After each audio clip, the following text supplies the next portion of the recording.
Hero Rajendra ప్రసాద్కి ఈ మధ్యకాలంలో mic ఇస్తే ఒళ్ళు పోయి తెలియకుండా మాట్లాడడం అనేది ఒక అలవాటుగా మారిపోయింది.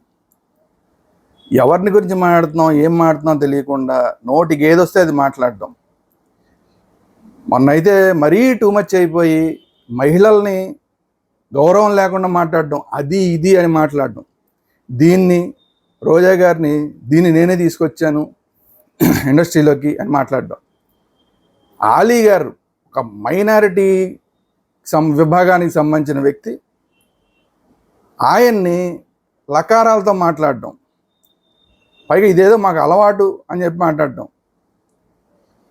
ఖచ్చితంగా ఏమన్నా చూశాను, ఏమన్నా మారి నేను తప్పు దిద్దుకుంటాడేమో విమర్శలు వస్తాయంటే మళ్ళీ ఆయన ఇంకొక మాట మాట్లాడు, నేను ఇలాగే ఉంటాను, మీరు అర్థం చేసుకోలేదు, మీకు సంస్కారం లేనట్టు లెక్క, నేను ఇలాగే ఉంటానని మాట్లాడుతున్నాడు. లకారాలతో మాట్లాడడం సంస్కారమా రాజేంద్ర ప్రసాద్? మహిళల్ని అది ఇది అని తృణీకరించి మాట్లాడడం, అది కూడా పబ్లిక్లో మాట్లాడడం, అది నీ నైజం అయితే అయి ఉండొచ్చు, అది తెలుగువారి సంస్కృతి కాదు, అసలు భారతీయ సంస్కృతి అంతకన్నా కాదు.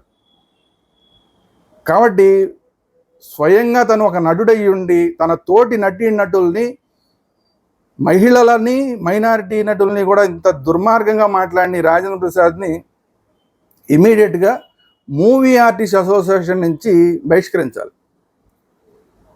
ఇది తెలుగు వాళ్ళగా మా డిమాండ్.